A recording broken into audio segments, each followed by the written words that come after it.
The views expressed in this presentation are those of the host and guests and do not represent the views of any lodge, Grand Lodge, appended body, or any other person or persons whomsoever.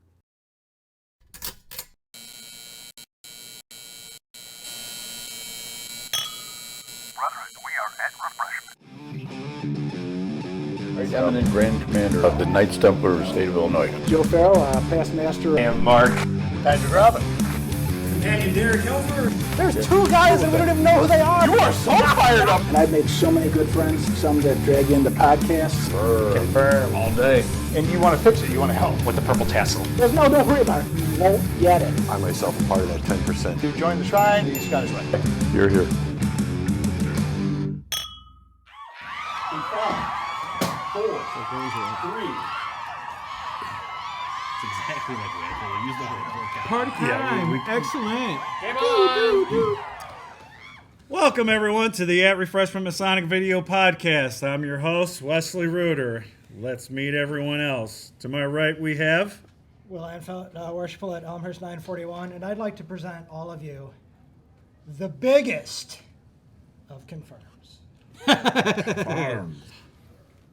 Always my confirmed is a little broken. A little broken. I am Marty. I thought Will introduced me. I'm sorry. I'm Marty. I do masonry. I'm also recently gotten into farmers markets. I hope you are well. Nice. How are they? I like fresh zucchini, it turns out. Interesting. Oh, but actually, the one in my town, there were some fake Amish people there, and the village had to chase them out. Oh my! Wild place. It is. It can be. Place, It can be. Those Amish. Yeah, those Amish. Shout out to Oh, those and for anyone bars who and their live Googled music. Burridge, I live in my mom's basement. Don't get impressed. It's a nice house. Beautiful house. Hi everybody. I'm Yoshi, past master of Villa Park Lodge, number 1113, past excellent high priest of Keystone Chapter, number 281, and current monarch of Shail Grotto. And on audio, we have... I'm Mark Victoria, Illinois Mason. And, yeah, whatever. And, I mean, I'm a part of Texas, too, now, so. Oh yeah. Oh, yeah. Elvis. Yeah, he's adopted Texas. So, and our guest today, we have... Brent Magnussen. I'm a Freemason and a whole bunch of other things, and I'm very excited to be here. Awesome. All right, Brent, thank you for showing up on the show.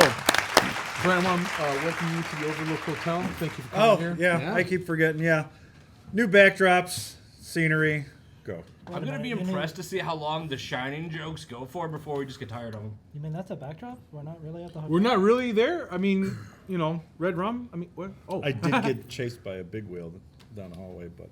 the twins were really nice. They were helpful. Yeah. So, Brent, when did you become a Mason? About almost 4 years ago in December 17th this year will be 3 years since I was raised. Awesome. So, And what lodge? Elmhurst Lodge, where I'm currently the junior warden. Due to a lot of other commitments with work and everything else, I'll actually be stepping down. I won't be progressing to the west next year, but Will's our fearless leader right now, and he's done a heck of a job. There's a little shake there. He's drinking. Like, is it hit you that hard, bro?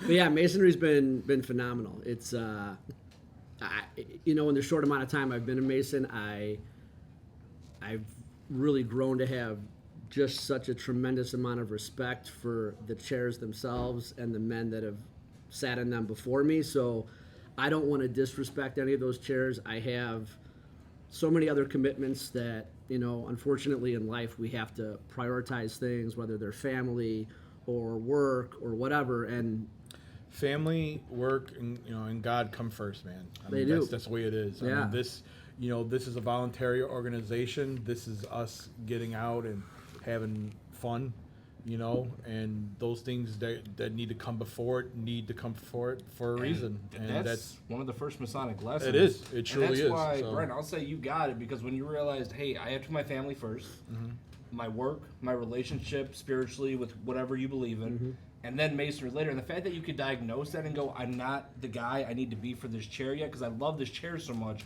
I wouldn't do that to it. That speaks pretty highly of you, bro. No, it's very commendable, and it more brothers should do that. You know, like a lot of guys need to know when I need to step back. And that seriously, that's very commendable of you, man. I mean, I recently had to step back in a lot of things. Yeah. You know, once my year as Monarch is over, I'm really going to be taking a back seat to things. Yeah. You know, because of life and whatnot. Yeah. You know. We're taking applications for another host. So. Yeah. Yeah, no, but it definitely speaks volumes to Brent's character. And, you know, as far as guys that I've met in this fraternity, you know, Brent's character is second to none. You know, I was fortunate to be his intender. You know, so I was essentially his first Masonic mentor. And, you know, he was somebody that we clicked right away with for, you know, a lot of reasons. You know, we're both combat veterans from the Army. You know, so that immediately put us, you know, it went from you're not just a guy knocking on the door to the lodge, it's like, you're my brother. Now you're about to become my brother. And So speaking of that, when you came in, I don't want to say were you nervous coming in or anything like that, but when you found out you had a military brother that was already there, was it a little bit more calming, a little bit more welcoming? How was that?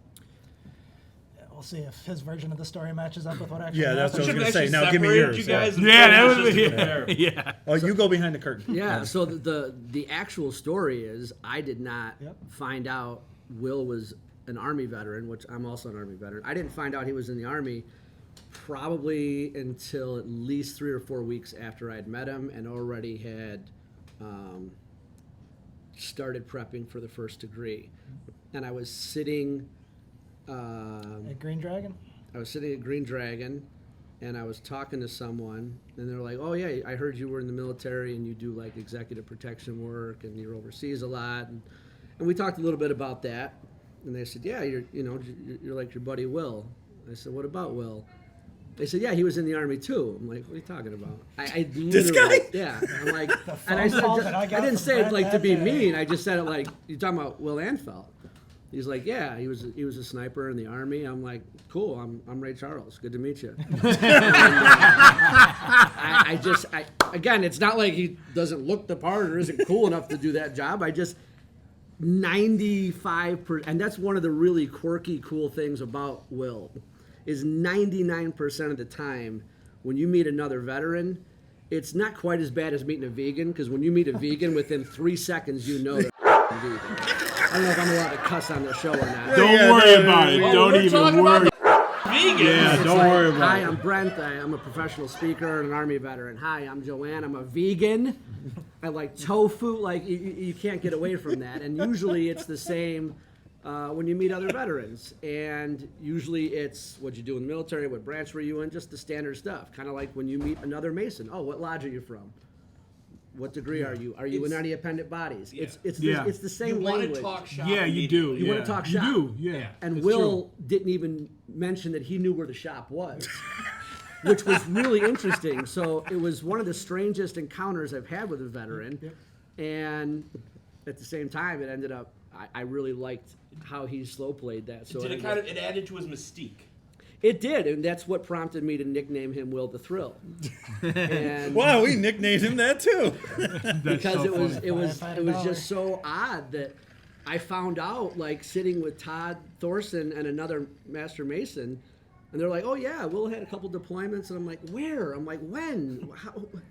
And yeah, and then Will and I. That's funny. And then Will and I That's talked. so and- funny. Possible. Will's 12. Yeah. I remember thinking, Will, he's pretty young for a guy that did like 10 years in the military. I'm like, I don't know how old he is, but I'm like, he doesn't look like Old enough. unless he enlisted at like 13. I mean, on a waiver or something. And, I don't know, bro. You know, The military didn't. The gray is starting to come in, right? No, It the sucks. military didn't gray his beard. It's the show that did it to Yeah. him. No, but I mean, there Dude, was, it is. It's masonry that did this to me. Like I mean, there was, my there was- youth. there was a good reason for it. You know, when Brent is a very studied man when it comes to history. And when Brent came knocking on the door at the lodge, like, Brent was bought in on Freemasonry. And I felt like if I would have immediately went, "Oh, I'm a vet too," like, it's going to cheapen Brent's outlook on, is this a right fit for me? It's not going to be, I want to be a Mason because that's what I want to do. It's, all right, there's a vet in there, there's people that I'm similar with, I'm gonna get all in on that. So I wanted to make sure Brent was actually all in and actually wanted to go through it and wanted to be a Mason for the right reasons before I go, hey, yeah. So it's almost like combat you vet. like kind of held your cards back. Yeah. he did. It was literally like Phil Ivey, poker, black belt level. Like, I encounter, I'm very, very active in the veteran community. I sit on the board of a nonprofit. We pay for Brazilian Jiu-Jitsu for veterans and first responders with PTSD. Anywhere in the United States, we pay for their Jiu-Jitsu every month to go train, because Jiu-Jitsu has massive benefits for veterans and first responders with PTSD. And I've never met another guy or gal that served that slow played it like that and that perfectly. And it just spoke volumes to Will's character, because just real quick on my history, I have always been like chasing that niche thing. I knew at a young age, because all the men in my family served, that I was going to enlist. I knew at 14 that I wanted to get a gun and go do some good for God and country. It didn't matter. It didn't matter where the war was. It didn't matter where the bad guys were. It's got a patriotism boner. Holy crap. That's just what I wanted to do. And I got that gun, and we got some bad guys, and God was on our side that time. Dispensed freedom and democracy. And after the military, like all veterans, I was chasing that camaraderie. Yeah. And I was constant, like, you ask any veteran out there, what's the one thing you miss? If they tell you they miss all the fighting and shooting and running and gunning, they're crazy, they're on drugs, or they're both. Every guy and gal misses the camaraderie. I knew guys on my first deployment that I had only known for 6 or 7 months that I trusted more than guys I grew up with my entire life in Oak Brook Terrace. And that's a special feeling, knowing that guy on your 6 or your left and right that you've only known from Texas for 5 months has you. And there's no question, and there's no hesitation. If the hits the fan, he's got you. And he'll lay it all on the line for you. And that's a real special thing. I got chills thinking about that right now. And so the next thing after that was finding that camaraderie. And I got involved in Brazilian Jiu-Jitsu. And then after Jiu-Jitsu, I'm like, okay, what's another niche thing? Less than 2% of Americans served in the military. That's niche. Less than 4% of the population of human beings train Brazilian Jiu-Jitsu once or twice a week or more. What's something else that's super niche that I can be part of that's going to help me find that camaraderie? And I saw this thing on Knights Templar, the Nicolas Cage movie. Everyone else has seen them. I'm that guy. I'll put it out there. And I wanted to be a Knights Templar. I didn't know you had to be a Freemason to be a Knights Templar. I remember having that conversation. So, and then fast forward, and Will and I got to become Templars together, and it was a beautiful ceremony, and just like, what a great way he essentially brought me in and was my mentor in Masonically speaking, and got me involved. And then we went through the York Rite, where a lot of you guys were, where I met you, and then to get to that dance, it was like, man. I still feel bad I missed that. Man. Well, I actually, I wish you were on that episode we did, because we did Templars, community builders, and stuff. That was the same day we recorded Templars. that they were both raised as Knights Templars. Yeah. So And that was special, man. It was really special. The getting your orders, like I've always, like I've said it a few times on the show, like I love everything about Masonry. Like all the degrees mean a lot to me. But man, the orders, getting your orders, it's got a different feel to it does. It's When you get your orders, man, and you're, wow. I'm just thinking about it right now. I'm just like, man, it is one of the most impressive things I've ever gone through. And you know, and I'm sitting here right now in a room so for all of you watching at home, there's 4 handsome guys that you can't see sitting around the rest of the room. And the most amazing thing about this moment I'm experiencing right now is every guy in this room is part of this fraternity. And out of over 8 billion people on this big ball we call Earth, only 6 million out of 8 billion can call themselves Freemasons. Yeah. You want to talk about niche. Like, I thought the military was niche. I thought jiu-jitsu was niche. And man, I'm just like, I don't know what else I can find that's more prestigious. 300 plus years old, 14 of our presidents, so many amazing men before us. I mean, the principles that this country was founded on are essentially, at least the vast majority of them, are Masonic. I mean, that gavel right there comes from Masonry. Mm-hmm. And it's just such a beautiful thing, and I'm just humbled to be a part of it. And I get to meet great guys. And one of you was talking earlier, I think it was our sound guy, Blue Moon, in the back. He was talking about when you're driving and you see the Masonic emblem on the lights on the plate. So I have a question for you guys, being a new Mason. Okay. And maybe this will be informational to some newer Masons watching at home. What do you do or say when you see a guy, like I run into guys at the VA, some Prince Hall guys, and they're head to toe jumpsuits, the hat, the jacket, or on the street. If you're driving and you see a car and they got their lights on, what do? I don't salute them. Like what? You know So what? see, I don't do that because Seriously, I need some Driving, ways. when we're driving, I don't, unless we like stop and I get to look over, I won't like driving nothing. But if I see a brother walking on the street or whatever, or I'm in a store or whatever, and I see another brother and I know it's a brother, usually I just hit him. I go up to him. I go, "So motive B, brother," you know. Okay. And right there, they already know. Right there is said and done. We know who we are, and we just go from there. The conversation continues. Yeah. You know, I remember, man. Okay, look, this is hilarious. I remember one time I hit a guy with that, and like he started going through all the do-guards and signs. I was like, "Whoa, bro! What are you doing, man?" I hugged him right away. I'm like, "Bro, what are you doing?" I got a couple short stories, but go ahead, Marty. And it's funny when you see people in person because it's you can almost feel the energy of someone when they're part of it. It's so weird. But I'll tell you what not to do.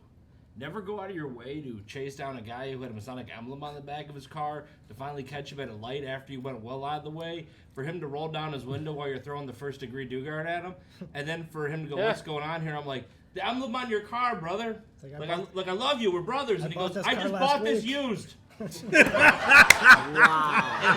never felt so much egg on my face. Okay, that's a really good Will, tip. what about you? What do you do? Yeah, I just, if I see a guy who's got his lights on, I'll just walk up to him, "Hey, brother, you're traveling," And Yeah, the traveling line. Yeah. And like I'm pretty fortunate in this area that I travel to the lodges enough. Like it takes a lot for me to run into a Mason from this area that I don't know in passing. Yeah. Yeah, every now and then I'll be out driving, and like our illustrious Blue Moon sound guy previously mentioned, somebody will see my license plate, and I'll get people honking at me, and they'll be pulling up next to me, throwing hand signs and stuff at him, and it's just like, "Hey, how's it going?" Well, You guys want to talk about random? Pulling up to a car. You want to get a mic? Why You want to get a Why don't you mic? talking to one of the mics? Yeah. Genius? Just walk in front of the camera. Oh my gosh. Oh my gosh. You're just gonna hop in here, right? So, what's really fun is finding a car down where I work, following it along, Down, otherwise the camera's not and finding out it's John Sansone. Oh, it's amazing because I love John Sansone. See, I don't honk anymore because I've scared a couple people. Yeah. All right, that's not going to happen anymore. Well, now no. I figure I'm just going to drive by like this because I don't want them to ask me to come to their meeting and fill in a chair. So. No, but best case scenario, you could catch a guy in a light. But the other day, I had a guy, I was like right behind that 290, and I was like, should I just catch up and try to say hi to him? And then I'm like, there is an element where I could throw him off and create a giant safety hazard. So, But So No, that's funny. Real quick, like another little story. Actually, this was Wednesday, just yesterday. Wednesdays are my rough day at work, and they sent me help. And this guy comes in, and he's helping me and everything, and I just talking and whatnot, and like all of a sudden I just saw like he had a charm on, and I kind of caught a glimpse of it. And I look a little bit better, and then I see it's a square and compass, and I'm just like, "What's up, brother?" And like he looked at me, he's like, "Oh, no way!" And like it was just a moment, It just, it's cool little things like that. It did. It really did. And then me and him talk shop. The rest so you of the spent day. your afternoon getting to spend time getting to know a dude while you both did a job you probably didn't want to be doing in the first place. Yes, Hey, exactly. You got paid to hang out with a brother. Yeah. Not on a bad day. No, it was not a bad day at all. I kind of envy that. Yeah, actually. it was just cool because usually at work I try not to do because I'll see a lot of guys here Usually and there. at work, you try not to do any work. Is that No, what I you're try doing? not to So you've seen shine his the LinkedIn light. page. You know what I'm saying? I try not to shine the light. I really try not to draw attention to it. But it's my partner working with me. I can't let that go the whole day and not say anything. So. Well, while we got a couple of minutes left in this first half, and before we get to the major reason why you're here, Brent. We're going to the Notebook. Yeah. We got a West moment. So, I'm being told you're a best-selling author, a professional speaker, entrepreneur. You already mentioned your U.S. combat. You mentioned jiu-jitsu, Brazilian jiu-jitsu is what you practice, correct? Mm-hmm. You jump out of airplanes. I don't know if this was a typo or not. You do rucking or not sure which one it is. Yes. Exactly. Yeah. Often at the same time. Hot yoga, not to be confused with goat yoga. Oh, do you do hot yoga? Do you? It's good stuff. You know what hot? Oh, yoga it's is? fun. Yeah. Oh, yeah. All right. I don't know what It's it is. really hard to understand it's yoga in a hot room. Okay. It's you ever want to really break a sweat though? I've done it. You're a traveler, fisher, language learner, and enjoys cultures. So I was the other trying to learn page. how to ask you for cocaine in another language, and I forget how to do it. So I figured I'd just let that go. Brent, is it true that you're a best-selling author because I helped with the book? It may have been a contributing factor. Brent, is it true that the Indiana Jones character is roughly based off you? No, he's much cooler and much wealthier. Yeah, but his hair is much nicer than Andy's. Yeah. You know the funny thing about And you would have Because- bitched out around a snake. He doesn't wear the fedora. That's why it stays nice. I don't have the head for a fedora. I got a big nose, You so try, you try hats to, are very far and few. That like sunglasses are hard for me because I Yeah. have such a big nose. Like I did a You don't Saint, just whiten them out, just bend them. I'll tell you about Brent's hair. I did a St. John the Baptist celebration at the lodge where we all dressed up like Knights Templar and went to put some headgear on Brent, and he about had a conniption as he explained to me, when you spend as much time, effort, and money on your hair as he does, you don't cover it up. Oh, no, he obviously. it is magnificent. Yeah. at 46 years old, I'm first and foremost happy to have hair. Yeah. I know at my 25th high school reunion, the vast majority of my friends had two things going for them.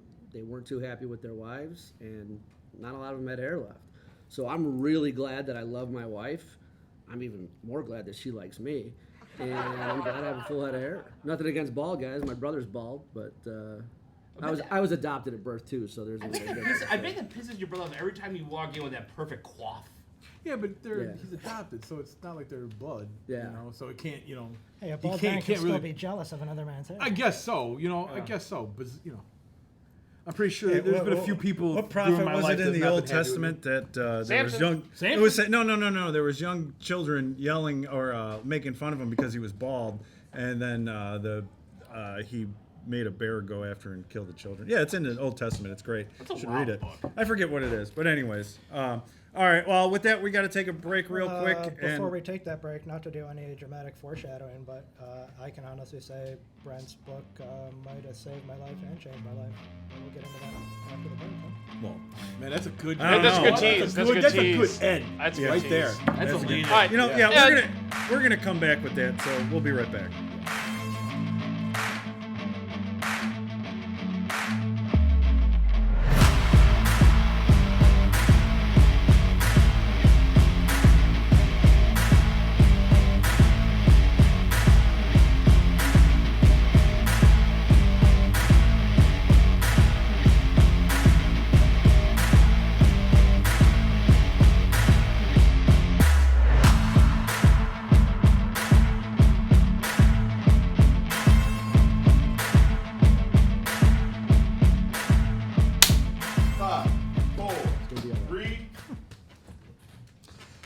All right, everyone, we got our shots and everything, and we are back. So, Brent, the main reason you are on this show is for the Roger Up event that you have going, along with Will and many others. My understanding that this is not a really military, but there are military aspects behind this event. Please tell us more about it. Yeah, I appreciate the platform to talk about it on. So we do have a lot of speakers that have military backgrounds, some prominent former members of the Special Operations community. We have several SEALs, MARSOC Marine, a few snipers, and a lowly Army guy like me. And in addition to that, we have some other speakers that are non-military, like Inez Barberio. She speaks on emotional intelligence. We have former WBC world champion in Muay Thai, probably arguably the best Muay Thai fighter from America ever, Kevin Ross. He'll be speaking at the event, along with a whole host of other amazing speakers to include Will Anfelt and another fellow Freemason, Wayne Spooner. So the whole idea behind the event is the phrase Roger Up. So I'll be very brief in what Roger Up means. Obviously, you see it on my shirt. It's the name of my book, and then now it's the name of the event. So everyone has kind of, in their growing up life or in their college days or their military days or whatever, everyone kind of has that moment where they kind of instantly realize that they're a grown-ass man now and this is real, this thing called life. And I was the new guy at my unit, and we were doing a workup for my first deployment to Bosnia in 1998. This is a couple months before we went, and we were training hard. I was stationed in Germany. I was a combat engineer, and a few weeks prior, we had done a 12-mile timed ruck march. And in a sea of alpha males, it is very, very competitive. Everything's timed, everything's competitive. So for that 12-mile, I actually crushed it. I had about 35 pounds in my ruck and my M16A2 rifle, which weighs about 7 pounds. Because I was a bit brash and a bit cocky at age 20, my platoon sergeant decided it would be a good idea to humble me. So they made me the new 60 gunner for the platoon, which is the M60 machine gun. And that weighs about 23 pounds. And they decided on this 18-mile ruck march with 40 pounds in our ruck that I would carry the M60. And how much did you weigh at this time? I was 6'2" and 160 pounds on a heavy day. I was a fucking twig. Wow. And at mile 14, something happened to me that had never happened in wrestling from 5th grade through high school, never happened in martial arts from age 9 till now, never happened in anything. I quit for the first time. Wow. I broke down on both knees at mile 14. You had to check in every 2 miles. I said, Magnussen Bravo Company, hydrated, motivated, good to go. And about 100 yards after that mile 14 check, I was done. And for the first time in my life at age 20, I broke. And that was it. And I dropped to both knees, and all I wanted was that machine gun. I had rug rash all over my neck from that sling just Rolling and all the sweat, it was just in that heat in southern Germany, which is the same sticky heat we have here in Chicago. And my platoon sergeant came up to me. He appeared, as he often did. He said, "What's going on, man?" And I said, "I'm done, Sergeant. I'm smoked." And he said, "Really?" He's like, "You got nothing left." I said, "No." I said, "I want to take my boots off and change my socks, but I know my feet are all bloody from that ruck we had to do a few weeks ago. I went too hard on it. I got nothing left." And he put his hand on my shoulder. And he said, "Maggie, you need to roger the stand up." So I stood up, and he looked me square in my eyes, and he said, "You're a new guy here, and whether you know it or not, all the eyes from your unit right now are on you. And if you can't finish an 18-mile walk with a backpack and a gun, how are these guys going to trust you downrange?" And that hit me so hard. I had never been gut checked like that in my life. And it was the first time I got chills talking about it. It's the first time I experienced not only having to go to the well, the reserve, that 30% more that we all have that many of us don't get to feel because we never get pushed that hard. Not only did I feel what it was like to go there, because I still had more physically. My inner won, and I broke mentally. That's what happened. I was 20 years old. I still had more fight, but I broke mentally. And that leadership he showed, he could have easily said, press on and finish the next 4 miles. He didn't do that. He walked those last 4 miles with me to the point where I actually jogged, ranger shuffled, just kind of shuffling my feet along the last mile because of that guy who actually contributed to the book, ended up becoming a command sergeant major, gave 30 years of service to this country, and that was my big moment. And even though that was 20 years ago, it's still what gets me out of bed. It's what gets me through hard times. It's what gets me through whatever. And if I can pass that on and sprinkle a little bit of that to anyone that's willing to listen and let it be sprinkled on them, I'm happy, because it was a big moment. And it's a big thing to admit you broke and admit your inner won. And I had never even had to tussle with him. I didn't even really know he was there. And knowing that he got me and he won, that was a big moment in my life, man. So You said that was your sergeant that told you that? Yeah, it's my platoon sergeant. Do you still speak to him? Oh, yeah. Have you ever expressed it in that way as you did right now? Oh, yeah. I had probably a little more tears than I do right now when I told him that. But yeah, some years later, we had lost a few guys from our unit, and I told him, I'd battled some adversity. Because after the military, I got into contracting, and I still do executive protection work, and at a pretty high level, working with royal families and foreign diplomats, and so I've seen a few things out there, and sometimes when you see bad things, it re-triggers other bad things you saw, and just that moment, just that knowing that you have more in you. And it was actually a beautiful thing. I was too young and too cocky, and my ego was too big at the time to realize what was happening. But as I got older, and now at 46, when I look back and reflect on it, it was the best thing that ever happened to me. And it's nothing that my parents could have given me. It's nothing that my friends could have given me, because at the end of the day, they all cushioned me.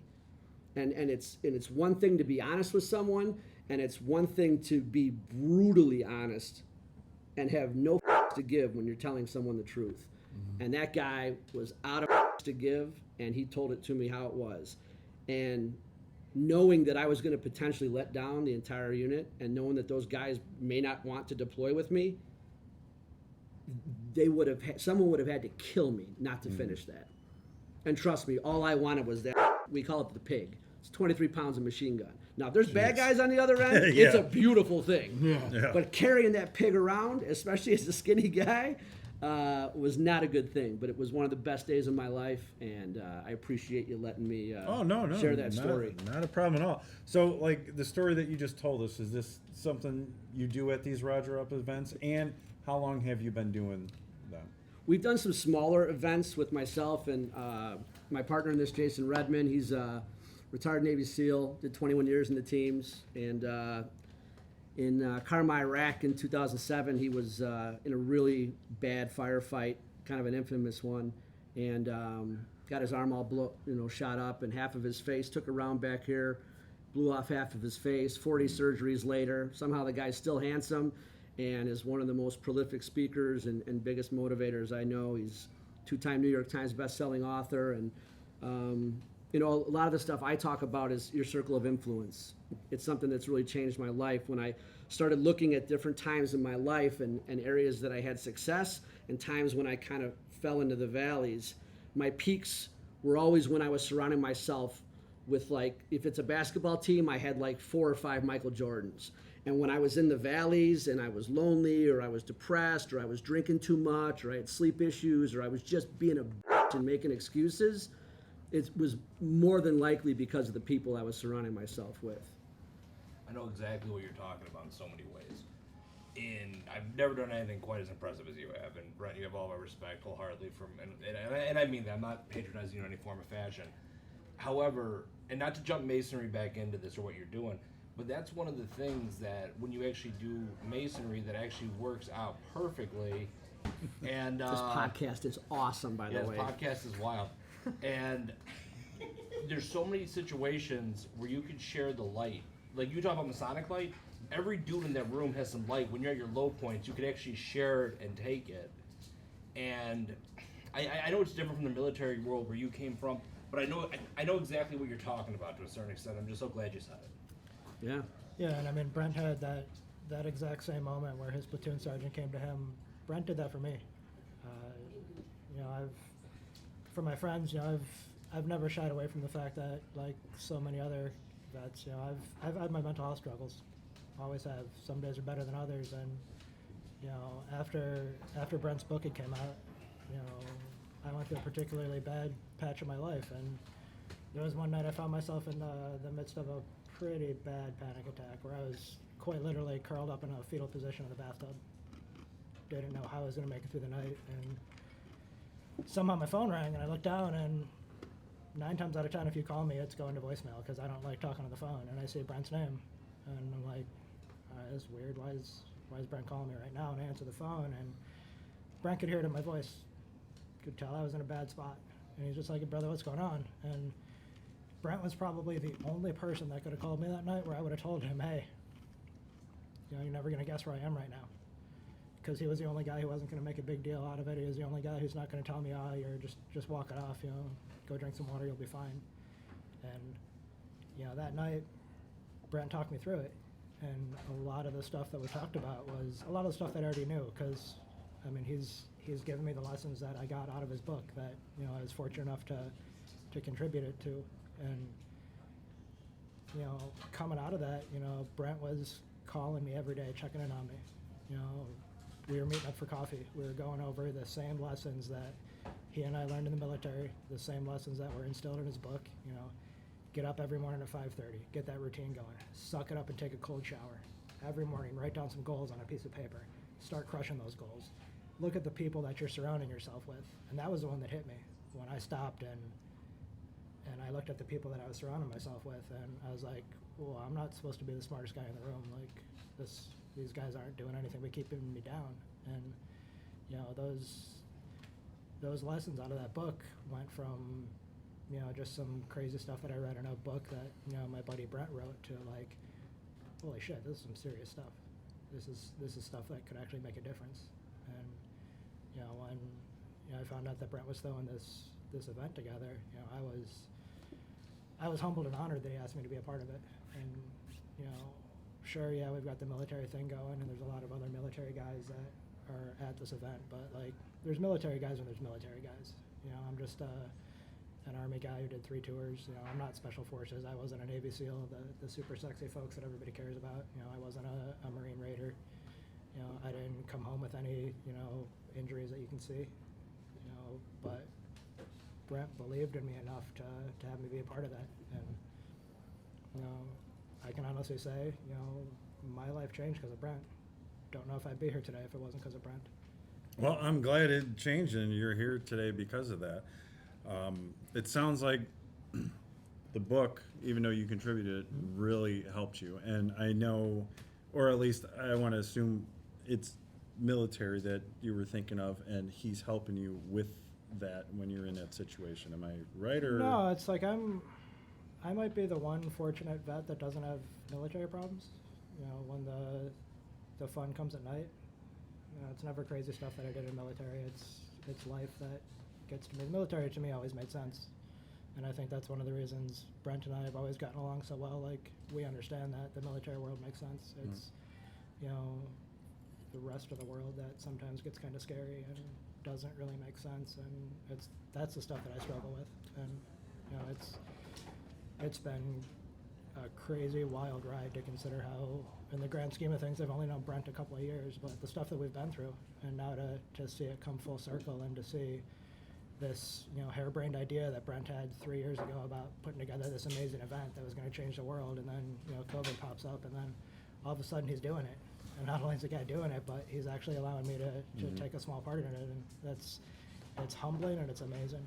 So, since he mentioned your book helping him, have you found that same experience from others, and have you found it to be more civilians or military personnel that have gotten the help, or has it been equal both parts? From my book? Yes. I'm just going by that because Will said he was helped out a lot by it, and that's why I'm asking. I'll be honest, man. I'm so. If I knew you had a book before this, I would have had it, and I would have read it. I'm humbled before. that Will said everything he said, and I'm just really happy that you know, everything I put into it really helped. But at the end of the day, it's really like, I mean, I'm just an outstanding thief, because the vast majority of the stuff in the book is stuff or lessons that I learned from other people. For example, in 2009, and I'll be brief because I know, you know, we've been going for a long time. In 2009, I had a bad year. I just finished contracting. I had no real purpose in life. I was living in Vegas, living with a young chick. Wasn't going well. Mom was dying of cancer. Oh, jeez. And got the call. Mom's going to die. You got to come home. And at the time, I had taken a corporate gig just because I thought that was the right thing to do with a company called R.H. Donnelly, based out of Chicago. And they had a branch out. And so I got the job because I was a vet. I didn't have a degree. I told them I did. I just kept reiterating in the interview that I was a veteran. And for some reason, they hired me to be a sales consultant. They gave me a salary and a desk, and I'm like, I don't even know what to do with this stuff. So, long story short, I fly home April 10th, 2009, Good Friday, and Mom dies. And then I fly back to Vegas a week later. After 118 years, the company files corporate bankruptcy. I'm let go because I got less than a year there, or 2 years there. And then I found out the chick I'm living with wasn't as honest as she said she was. So basically, in a 2-week period, I lost my mom, my job, and my chick.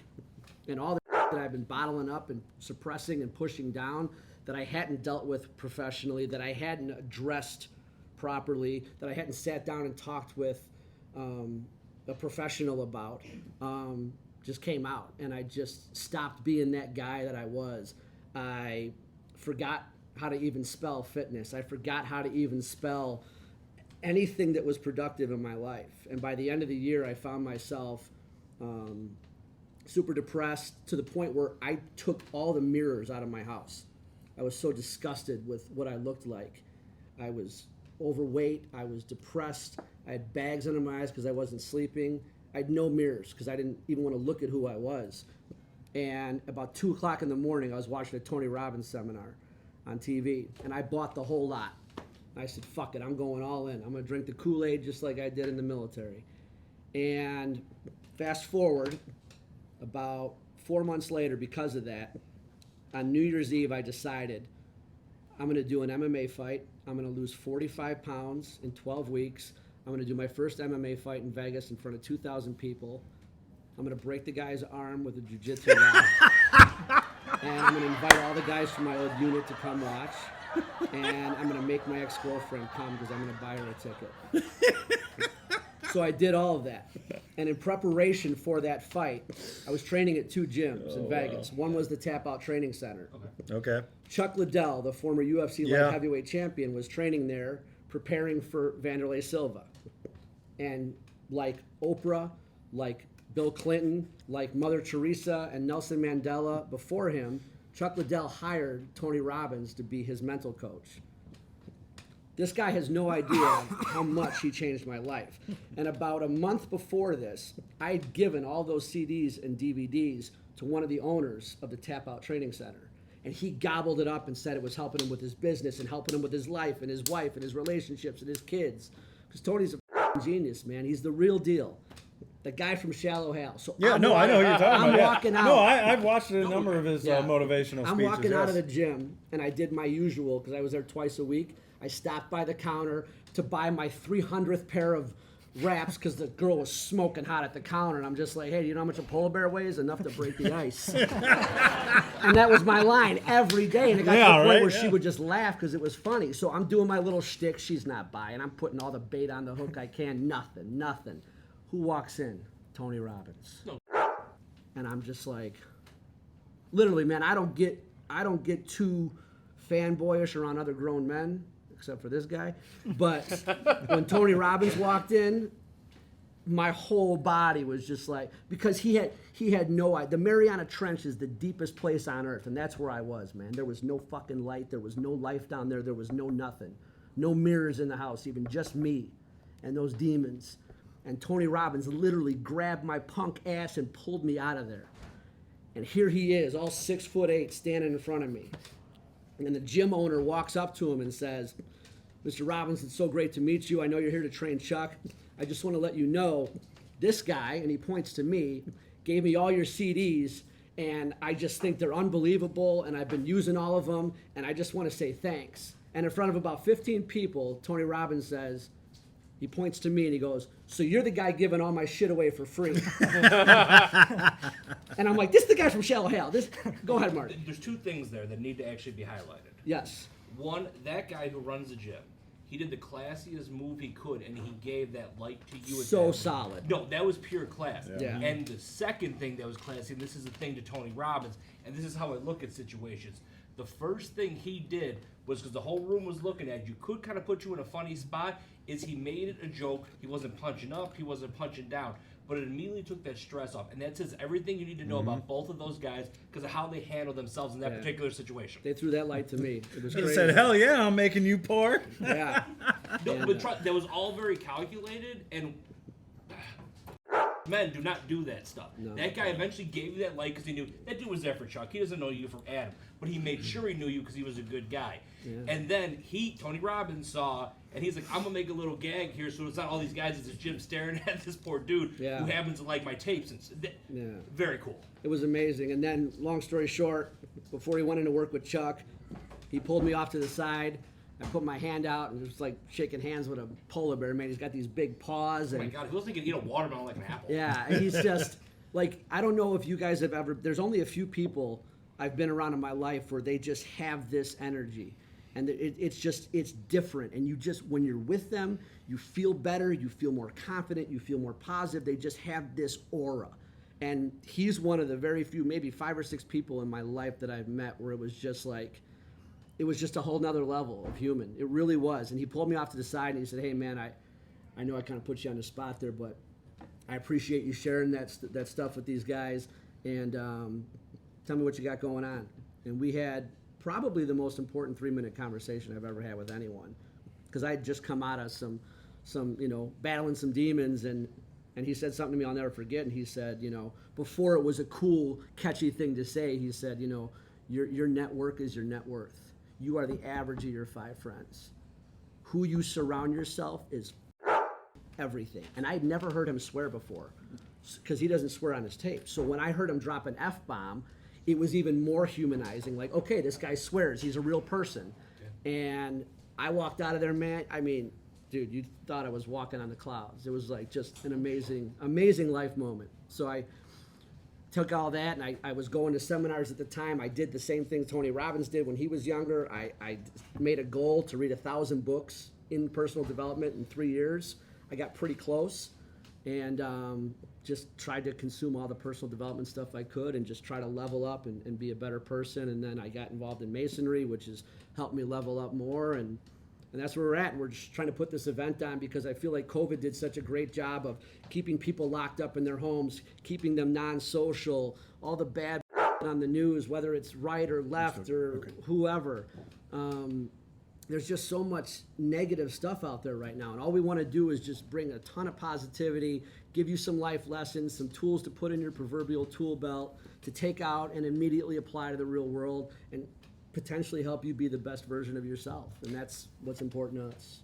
Well, I hope this helps your event. When is it? Is it September 1st through the 3rd? Yeah, September 1st, 2nd, and 3rd at the Westin and Lombard. And then there's a separate event that morning at the AMC movie theater. We rented out the biggest theater they had. It's 128 seats. We'll have 6 speakers, myself, Brother Wayne Spooner, Navy SEALs, cool people, all that Those stuff. lousy Navy SEALs. Yeah. And it doesn't matter if you're a veteran, it doesn't matter who you are, guy, girl, whatever. Come. So if you had to say, who is this event for? And because I know you said it's not for military, it's not for this. What is the ideal person to walk into this and walk out? The ideal person right now is someone that says, I want to be at an 8 in whatever area of my life is important to me, and I'm only at a 4 or a 5. And if I can come to this event, and from all these people, because I mean, my whole thing is you've got to surround yourself with winners. You've got to surround yourself with people that have what you want and are doing what you want to do at a super high level. And all these people that I've like handpicked and tried to assemble are all people I admire. They're all people that are living by example. They're walking the walk, and they're the type of people that literally give you those tools to go out and be a better man, a better woman, a better husband, a better parent, a better friend, a better employee, a better boss.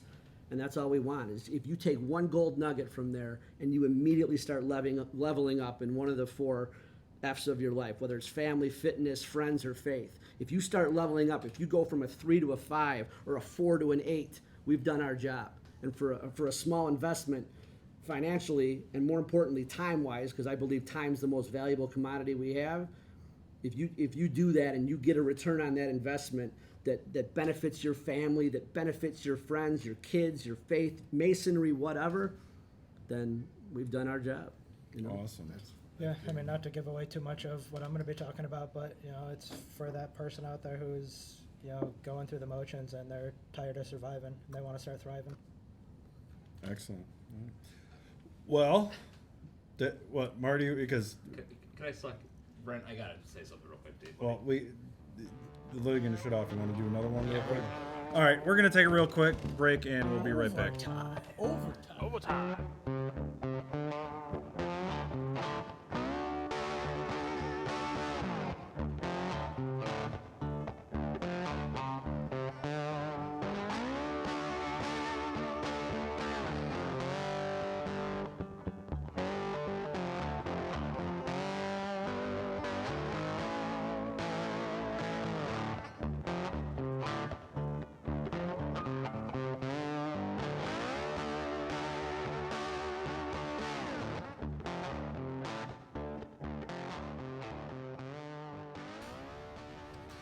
And we're back. Marty, you said you had something you wanted to ask? We have a Marty moment. Well, I don't know if it's a Marty moment, but I got 2 things I'm gonna say real quick. One's to you, Brent. Brent, you the main thing that you do anytime I'm around you is if Brent's at an event, it's usually a pretty fun time. Like the one time you tricked me into thinking I was at the burial site of a guy who died in the Titanic. Yeah, you And then my wife walks into Acacia Cemetery, and I'm like, honey, come here, this guy died in the Titanic. She goes, honey, he died in 1963. And I was like, when did the Titanic sink, honey? I'm like, that movie lied to you. So, but to a certain degree, you're talking about leveling up, right? Mm-hmm. You're talking about the dark places you've been, right? Sure. We all have. Cool. I don't know if you realize this tonight, and this might be on a micro and macro. You remember the way you were talking about Tony Robbins? Yeah. To a certain degree, we'll just talk about you like that. Yeah. Yeah, it's weird, man. Not to a certain degree, to the degree, Well, just like that. But I want you to know that even outside of Masonry, outside of all that, it's definitely something that me as a casual observer, I don't get to spend enough time with you, but when we do have a nice time.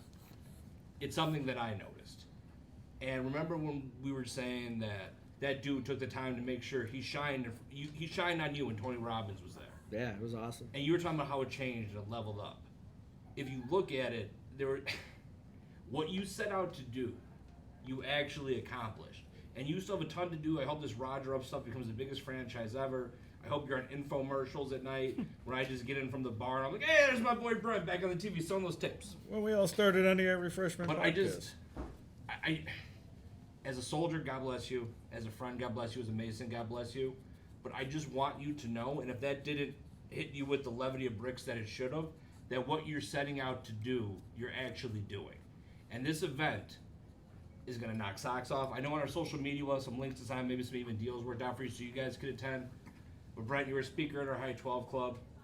But either way, Masonry is a better place for having you in it, brother. I want you to know that. Yes, I completely agree. And I'll just quickly counter that with, so we talked earlier off air about how just like in the military, there's these guys and then there's like SEAL Team 6 and Delta Force. And in Jiu-Jitsu, there's black belts and there's black belts. In Masonry, there is the guy that shows up once every 2 weeks for a meal and a little conversation. And then there's the guys like Will and you and you and you and you two. And it's humbling to see. So recently, a fellow Mason had some really, really cool coins made. And they're custom. And this one right here is a Paul Revere. And at the top of it, it says commitment. So I want to present this to the podcast, but more specifically to Marty. Because anytime I've ever reached out to him, you want to talk about commitment, like, this guy's committed, man. Like, he is drinking the Kool-Aid. We were just talking about and that. what doesn't get talked about enough, in the veteran community, spouses do not get talked about enough. Especially with guys in the spec op community where they're deployed 300 plus days a year. That is not easy for that wife at home, especially if there's kids running around. And for a full-time Mason, man, there's not a whole lot of difference unless that spouse is drinking the Kool-Aid as well. And let me tell you, you guys have some amazing women, and we talk about who you surround yourself with. You guys surround yourself with some badass chicks, and that goes for all of you at this table. I don't even know if you have a girlfriend or not. Wes has got seven. Wes has got seven. No. Then shut the fuck up. So I'm going to present this coin to Marty and Paul Revere. It's commitment, and again, Awesome. you guys and your spouses, and more you. spouses in Masonry need to get that recognition. I mean, full disclosure, my wife has really no interest in this. She teases that I go play dress up with Will and some of the other guys, and then Will will text her, Brent's at the lodge doing rod work with us. Does she call it D&D? 100% factual statement. Yeah. We'll text She his wife just- going, hey, we're doing rod work tonight. It is what it is. She has her career. She's a chiropractor. She's got her own clinic. She's focused on that, and that's great. But for the spouses out there that are, and there's a part of me that's envious of that, because I see how close you guys all are as a group, and I see you guys out at ball games and at restaurants, and you're all with your wives, and it's all smiles all the time. I never see a picture of you guys out with your wives or your girlfriends, and people are frowning. I never see that, and it's so awesome to see when I scroll through Facebook, because all we see on the news, whatever you're watching, whatever you vote, most of it's negative. And whenever I see guys who have spouses that are so into this and they're drinking the Kool-Aid by the bucket just like you guys are, that's so awesome to me. So major props to all the Masonic spouses out there, because just like the veteran wives, they don't get much love. So in the most respectful way, all you Masonic wives, I'm giving you some love right now. You know, man, honestly, that's really appreciated, bro. Thank you for those words. And honestly, yeah, our wives, our girlfriends, you know what? They're the ones. You have a wife and a girlfriend? Well, you know. I was just about to ask that. You know, they don't get the recognition they do. You know, they really don't. It's like, I mean, if it wasn't Neither for of them letting do us watch go the and play, show. I mean, come on now. You know. Oh, that's that. Don't worry about that one. Yeah, that's just the air camera. Nobody. I got to get another battery for that one. Don't worry about it. Oh, so mine's dead. Yeah. Great. Very good. Mark's off the show. Best choice. It's all right. He's the voice in the distance. So, all right, that brings us to our end of the episode, which is our favorite part of the episode. Shout out and shouts out. So, you're looking at me like you wanted to say something else. No, I got nothing. I know that. I've known that for a while. So, Brent, do you have a shout out you want to give to anybody special before I hand it off to somebody else? Can I give two real quick ones? Sure. Like 18 if you want. Okay. I'd like to give a shout out to every guy or gal since 1776 that made the ultimate sacrifice for this incredible country. And I'd also like to thank our founding fathers, the vast majority of which were Freemasons, whose tradition we carry on today. I'd like to shout out to them. There you go. Shout out to you guys. Bring it in. Bring it in. This time, don't spill, Wes. Yeah, whatever. Well, it's my notebook. Wes and smells I'll- like poopery. It's my party, and I'll do what I want. Oh. All right, everyone. That's our episode. Brent, thank you for coming on. Just future reference. If you're going to give gifts, give it to me. Don't give it to them. Never come on this show empty-handed to me. Anyways, if you haven't figured out, you're watching us on YouTube or listening to us on Google Podcasts, Apple Podcasts, and all the other stuff I don't feel like spitting out. So, And anyways. We'll link his thing. And if you can't make it, you buy the book. Roger Right. Up, available on Amazon. That's the name of the book, Roger Up? Yes, sir. Okay. No, I just want to make sure I'm saying it right. So, Right here. oh, I just want to make sure I'm saying it right. So, anyways, wow, it's been one heck of a recording session. All right, everyone, It that's really our has. episode. Thank you for watching, and hopefully we'll be back in the future with more. Hope you love everything that's going on. Take care. Bye. Goodbye. At Refreshment was flat.